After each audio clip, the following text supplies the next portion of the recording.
Part of the interruption, but I'm Frank Isola. Hey, Tony, scientists now say Jupiter was once twice as big as it is today. Tony Kornheiser, wow. And I thought Uranus was gassy. I'm so glad Wilbon's not here, because Wilbon would ruin the joke. He'd go, and he'd ruin it. And it's a good joke. You got it. Right? It's a good joke. Good joke. Welcome to PTI, boys and girls. Yeah, it's all right. Wilbon has the day off, as I said, so I'm pleased to be joined by our great friend and the co-host of the starting lineup on Sirius XM, Mr. Frank Isola. Oh, my God! Wow. Frankie! Not bad. And we lead today with a big surprise in the NBA. The Knicks fired head coach Tom Thibodeau. Tibbs led the Knicks to the playoffs in 4 of his 5 seasons at the helm, most recently bowing out to Indiana in the Eastern Conference Finals on Saturday. The team just won 50 games in consecutive seasons for the first time since the 90s. Frank, does this move make sense to you? Well, it doesn't make any sense, except if you cover the Knicks for a long time like I did. I always tell people, remove logic and reason from anything that happens, especially over the last 20 years under the current ownership group here. Tom Thibodeau and the Knicks won 10 playoff games, Tony. In the previous 18 years, they won 7. That's seven playoff wins over 18 years, and they kept moving the goalposts. It was, you have to beat Detroit. All right, you better be competitive against Boston. They beat Boston. Then they lose to Indiana. Everyone's treating Indiana like that's some also-ran team. They were really good since January 1st. So it feels to me like it's a bit of a witch hunt. They wanted Tom Thibodeau out for a long time, whether that's Jim Dolan, whether that's management. But the Knicks are going to go back to doing what they know best, which is losing basketball. When they finally had some stability and continuity and some winning, clearly couldn't handle prosperity. So I found out about this. I got a phone call about 2 hours ago. And I mean, your jaw drops. What? What are you talking about? They just had a really good year, the best year than they've had in a long time. And Thibodeau was part of it. Now, I will tell you that I would watch these playoff games and I would see him on the sideline standing absolutely still with a pained expression on his face, and I figured he had ulcer problems. But I never got the sense that he didn't have control of the team, and I never got the sense that there was rebellion. Maybe there was. I'm going to ask you the questions that a sports writer would ask in this thing, which is, who are the Knicks chasing? Are they chasing a player and they had to make this change? Are they chasing a coach? Who is running the Knicks? Is it the owner in this case, or is it the general manager? And what is the aim here? Because Thibodeau did a good job by any objective measure. Yeah, they're all great questions. And, Leon Rose is the president. Leon was once Tom Thibodeau's agent. He's a team president. He was once his agent. There's no way, I can't imagine that Leon Rose wants Tom Thibodeau out. Jalen Brunson said right after they lost Indiana that he had his full support. So that leads me to the owner. Someone got to the owner. The one thing about the Knicks, you get these celebrities that show up at games and they pay crazy tickets. They want to hug the players after games. The Knicks get caught up in all the hoopla. They never get down to the nitty-gritty of what it takes to win. Think about this, Tony. Minnesota has now lost back-to-back years in the Western Conference Finals. Is Chris Finch in trouble? Rick Carlisle got swept last year in the conference finals, blew a game 1. Keep that in mind, blew a game 1. Was Rick Carlisle in trouble? This is just the way the Knicks do business. How about these numbers? The last 2 years, Tom Thibodeau's won 17 playoff games. Steve Kerr's won 5. Ty Lue's won 5. Eric Spoelstra's won 1. There is no perfect coach out there. He did a good job, but for some reason for them, it wasn't good enough. I'll get you out of here on this, and it's the question anybody would ask to someone who knows about this. Is there someone they have in mind to coach this team, or did they just want to get rid of Thibodeau? I think right now, I don't think there's somebody that they have in mind. But you know what? Round up the usual suspects. What about Jay Wright, who coached a bunch of the players at Villanova? I've been hearing Jason Kidd's name. I don't know how they're going to get him out of Dallas, but there must be somebody out there now. I just think this all transpired in the last 48 hours. But it's shocking in a lot of ways, but it's typical of the way the Knicks do business. None of it ever makes sense. They finally had some stability and continuity, and it's not good enough for them. All right, we have a show to do. We move now to football because Wilbon took the day off, so we don't have to talk solely about the NBA other than Thibodeau.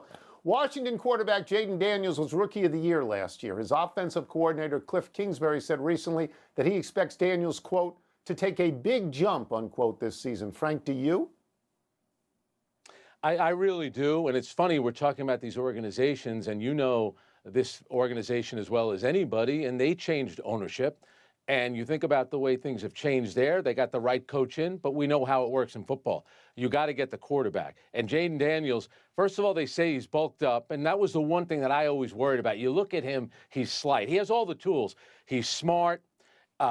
He's committed to winning. He's a leader. Everything is there for them. That's my biggest issue. Is he going to be durable enough? And you look at what Washington did. They went out and got Laramie Tunsil, all-pro, tackle, Deebo Samuel, so they've added weapons. They drafted a tackle. They drafted another receiver. They're doing all the right things, but you know this. That's the most important position in sports, and they got the right guy. Yeah, I'm not going to go into all the history here about why they like this guy and why they would have drafted him over Caleb Williams anyway, though Caleb Williams went to high school in Washington, D.C. Yeah. He was slight. He still is pretty slight. Everybody worries about Robert Griffin because Daniels likes to run. Griffin liked to run. He was slight. It ended his career. Okay, and Daniels ran last year. Daniels ran 148 times last year, 891 yards and 6 touchdowns. There is some sense he got hit, but he never got hurt enough to miss a game. There is some sense that he is bulking up a little, though in the pictures that you see, let's not make him into Arnold Schwarzenegger, because he's not. He's not that big. So let's understand something, that Jaden Daniels exceeded even the most wild optimistic projections for him. He took that team to a 12-5 record. That's a better record than they had in 30-plus years. He took that team to the Eastern Conference Finals, which they hadn't done in, I'm sorry, not the Eastern, I got the NBA on my mind. The NFC Championship game. And they hadn't done that in 30 years. He completed 69% of his passes. He had 25 touchdowns and 9 interceptions. So what I'm going to say now, I believe in my heart. If he just did that next year, that would be enough. People would be happy. Yeah. He doesn't have to make some big jump because he was just fine last year. The Washington team is going to be in primetime television 5 times this year for one reason. That reason is Jaden Daniels. I mean, that's how good he was, and that's how happy people are with him. Yes. And you know, Tony, it was a national game last year early on in the season. Remember that game against Cincinnati? He went 21 of 23 in that game. And it seemed like the entire game, it was like a 4th and 3 or 4th and 4. He kept looking at the sideline saying, we're going for it. And he just gives off that type of air about him, that much confidence. And you just can tell that everyone on the team and in the organization has great belief in him. You got to be so lucky to get this guy. I don't think he's going to have a C.J. Stroud kind of second year where you take a bit of a step back. I think he's that good. I think there are great things in store for this guy. All right, let's move to baseball, where we've been ignoring someone, folks. Shohei Ohtani and Aaron Judge have received, justifiably so, much of the attention so far this season. But Mariners catcher Cal Raleigh is back on the field tonight, tied with Ohtani for the league lead with 23 homers. The man known as the Big Dumper is putting up all-time hitting numbers for any catcher in baseball history, much less one who is a reigning Gold Glover. Tony, how should we talk about what Raleigh is doing right now? Oh, okay. The reason we talk about Ohtani and Judge is because they have a significant history of hitting a lot of home runs.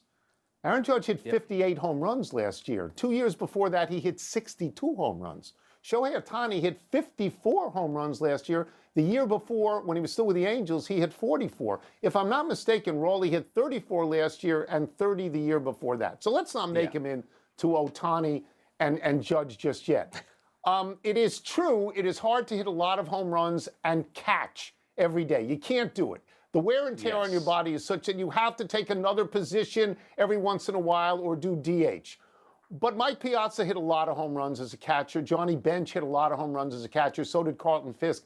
Salvador Perez, I believe, 48 of Kansas City, hit 48 home runs as a catcher in one season. So while Raleigh should be congratulated, you know, other guys have done this. The other thing to say, Frank, is we talk about Ohtani and we talk about Judge because they are charismatic players. If you stand anywhere near Ohtani, He's an oak tree. And Judge is bigger. Judge is 6'8" Yes. and 270, something like that. They are charismatic. A player known as the Big Dumper, that is not a charismatic nickname. It's a borderline obscene nickname at this point. He's great. He's a great catcher as well. He's like, at the moment, maybe second in OPS, second in total bases in the American League, second in something else, third in RBI. I mean, he's having a great year. Yeah. But it's June 3rd. Come to me in September. Tell me how many home runs he has, because I know those other guys will have 50. I know that. Yeah, and you know what happens, too. You know, you get into late June, July, and August. It's hot out. I know he plays half of his games in Seattle, but that's going to take a toll on him, being a catcher and also trying to hit home runs. You mentioned the nickname. His mother also hates the nickname, but he is on pace to hit 64 home runs, and he has improved, Tony. Last year from the right side, he's a switch hitter. He batted under 200 from the right side. This year, he's at 296 from the right side. And I got all these stats. I could go to my notes. They're all good. It's June 3rd. It's June 3rd, okay? It's June 3rd. A lot of guys are on pace to hit something. Hang on. He second fastest to 100 behind Alex Rodriguez, right? And he's up there. He's done things that only Ken Griffey's done. They've had great players in Seattle. Griffey, A-Rod, Ichiro, Edgar Martinez. This guy's doing something which not a lot of those players have done. He's in pretty select company, and he plays catcher. I'll give you that. And I'll also tell you it's June 3rd. Just come to me in a couple of months. Let's take a break. Coming up, Shai Gilgeous-Alexander is the MVP, but has Tyrese Halliburton been more effective in these playoffs? Oh, you're killing the Big Dumper. And do the Panthers or the Oilers have the more disruptive duo? Toss up. Coming up next. Second in total bases, second in runs scored, third in RBI, third in walks. Great. It's great so far. It's Big great. time. It's June 3rd. I mean, I got to stress it, right? Pardon the Interruption is brought to you by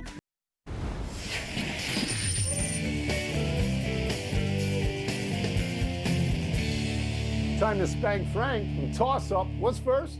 Toss up, which point guard has been more effective? Shai Gilgeous-Alexander or Tyrese Halliburton? I'm going to say Tyrese Halliburton because I've seen him make shots that win games.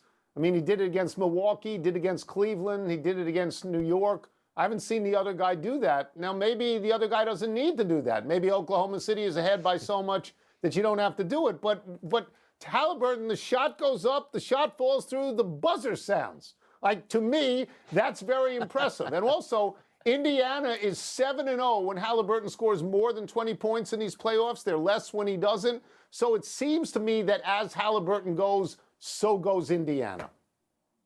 Yeah, and that shot that he hit in Game 1 and then the performance in Game 4, I'm still trying to figure out how he was an MVP of the Eastern Conference Finals. I think you would have voted for him. I know that I would have voted for him. I'm going to go with SGA from this standpoint, Shai Gilgeous-Alexander. They won 68 games during the regular season. They've already won 12. That equals 80. I'm bad at math, but that's 80. And he's averaging 29.8 points in just about 7 assists per game. And I'm going to, right now, the game that sticks out more than any other, Game 4 in Denver, Tony. They're down 2-1 in the series. They trail going into the fourth quarter. They lose that game. They're down 3-1. Their season might be over. He scores 9 points in that quarter. Denver only scored 18 as a team. OKC goes on to win that game. They've been off and flying since then. He has been the most effective because he keeps winning, and he has a chance to do something magical. Regular season MVP, maybe finals MVP as well. Yeah. Again, the other guy, shot goes up, shot drops, buzzer sounds. What's next? Toss up, more disruptive twosome, Connor McDavid and Leon Draisaitl, or Brad Marchand and Matthew Tkachuk? So I'm going to play this game in a literal sense. I'm going to concentrate on the word disruptive. And Marchand and Tkachuk are more disruptive because they're so physical, because they hit you, because they get in fights. Marchand used to, when he was in Boston, lick other players' faces. Draisaitl and McDavid don't do that. They're not about being physical. They're about scoring. At the moment, McDavid leads all playoff scorers with 26 points. Draisaitl is second with 25. They make hockey beautiful. The other two guys make hockey physical. You can choose whatever you want. They are four influential players. Yeah, I think I knew you were going to take those two. And the one thing about Kachuk, he wants to be that guy, almost like in the mold of Claude Lemieux, maybe a little, Theo Fleury. He's better. I think he's better player than those guys, but he has a way of disrupting. But we are talking about two unbelievable players in Connor McDavid and Leon Draisaitl. And you mentioned the numbers about the point total. Remember, Edmonton has won 12 or 14. Connor McDavid has had a goal or an assist in 13 of those games, Draisaitl in 12 of the 14. So guess what? The game plan is to always disrupt them. How's it working out? The Oilers keep winning, and those two guys have been the two best players in the playoffs thus far. This is the exact matchup you want. If you're the NHL, this is what you want. You want these two teams. That's it. You saw it. Frank shrank. Let's take one last break. Still to come, Oklahoma makes a late bid to stay alive for its 5th straight softball championship. And Mike Trout is back to doing Mike Trout things. Who even knew he was back? Good for him. Their scoring at Edmonton is amazing. You worry, will they miss Zach Hyman because he's a physical guy. He could counteract what Kachuk would do, you would think, at least theoretically. So you don't know. But I think that's a...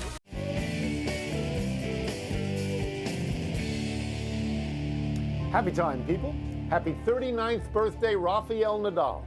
What better time to salute Nadal than during the French Open?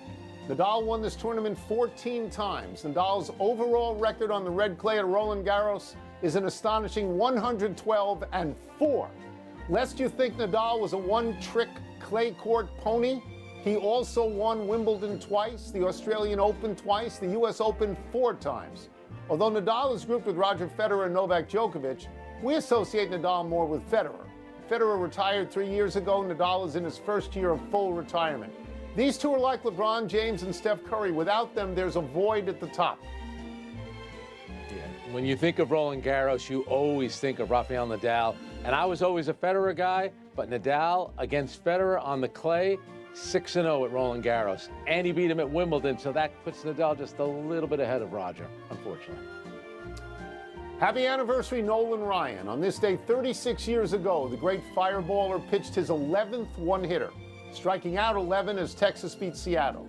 It was Ryan's 16th game, giving up either no hits or one hit, breaking Bob Feller's record of 15. Ultimately, Ryan would park that record at 19. Ryan pitched the most no-hitters, 7.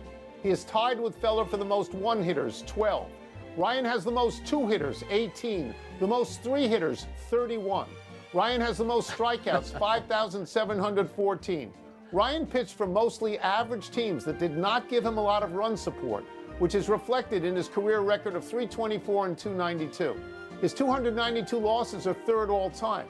The most wins and the most losses belong to Cy Young. I'm always reminded, whenever you hear about Nolan Ryan, you mention the numbers and the 5,700 strikeouts are ridiculous, that he once was on the same pitching staff in New York with Tom Seaver. Imagine what could have been with Seaver and Nolan Ryan together for 10 or 15 years. Oh, well. Ryan was just a kid at that point. Happy trails, Oklahoma softball. The Sooners' bid for their 5th straight national title ended in the semifinals last night, but not without late drama. Texas Tech ace and reigning player of the year, Nigeri Kennedy, was one strike away from eliminating the champs when 9-hole hitter Abigail Dayton hit an improbable 2-run homer to tie the game. It was only Dayton's 3rd homer of the season, and what a spot for it. But Texas Tech bounced back in the bottom half of the inning to win on a sac fly 3-2. It's the first time since 2018 that the Sooners won't be playing in the championship series. Oklahoma first baseman Sidney Sanders called it, quote, a very cinematic way to go out. You know, in the era of NIL and the transfer portal, let's think about what a dynasty Oklahoma softball has been. They won 4 in a row. They had won 6 of 8. That's like, the UCLA Bruins under John Wooden. That's how dominant they've been recently. And the melancholy trails to Jim Marshall, the standout Minnesota Vikings defensive end of the 60s and 70s, passed away today at the age of 87. Marshall was a 14-year captain in Minnesota and a key member of the Purple People Eaters alongside Hall of Famers Alan Page and Carl Eller. He set a then record for consecutive games played at 282 and he went down in NFL lore for picking up a fumble in a 1964 game and accidentally returning the wrong way for what he thought to be a Vikings touchdown, but was actually a 49ers safety. I got a chance to meet Jim Marshall. He was a lovely guy. Growing up here, maybe because both teams here were terrible, I actually was, believe it or not, a Vikings fan. Chuck Foreman was my guy, but I was a big fan of Jim Marshall. Let's go to the big finish if we could. The Rockies won yesterday. They now have 10 wins. Do you find that significant? It looked like there were about 10 people at the game last night in Florida. They're 10-50. It's a little hard to believe. Americans Francis Tiafoe and Tommy Paul went out in the quarters of the French Open. Are you disappointed? Yeah, I'm disappointed. There hasn't been an American man in the semis in the French Open since Andre Agassi in 1999. Amazing. Mike Trout, 8 for 14 with a home run since his return. Big deal? Yeah, he looks good. By the way, that's his second career home run at Fenway Park. A little hard to believe. 17-year-old Mason Howell shot 63-63 in a single day to qualify for the U.S. Open. Are you impressed? Impressed? 63-63. I usually shoot that in one round on the front and the back. 126. Last one. Soccer friendly tonight. The U.S. women play Jamaica in St. Louis. Who you got, Frank? Who you got? You know, the U.S. women will win. I know you didn't like the Big Dumper nickname, but the Jamaican women, the Reggae Girls, that's a good nickname. That's nice. That's nice. Yeah. We're out of time. Try and do better the next time. I'm Tony Kornheiser. I almost jumped you there. And I'm Frank Isola. Thanks for watching. You can get the PTI podcast on the ESPN Apple Podcasts. PTI. And now... Much more in tonight's PTI bonus topic. All right, Frank. Are you surprised that the Knicks fired Tom Thibodeau? No, I'm not surprised because there's a reason why the Knicks have been a dysfunctional, losing franchise for the better part of a quarter century, because I don't know what they're doing. So along comes a guy, they hire him, who was on Jeff Van Gundy's bench in the late 90s when they actually mattered and went to the finals and conference finals. He turns this dumpster fire into a competent, winning basketball team. Back-to-back 50-win seasons, the first time they've done that in 30 years. 10 playoff wins this year, first time they've done that in 25 years, and they get rid of the coach. It absolutely makes no sense. And, Tony, they kept moving the goalposts. You better beat Detroit. You better be competitive against Boston. They beat Boston. Then it was, well, you lost to Indiana. You want to know why they lost to Indiana? A miracle shot in game one by Tyrese Halliburton. And because Halliburton and Pascal Siakam outplayed the Knicks' two best players, Jalen Brunson and Karl-Anthony Towns. That's how it usually works in these playoff series. Yeah, I mean, I'll go back to the original question, am I surprised? I'm not surprised. I'm stunned. I'm stunned. I mean, Tom Thibodeau was at the helm for the Knicks' resurgence when the Garden mattered again, when people talked about the Knicks on the streets of Manhattan, which they hadn't done in a long time.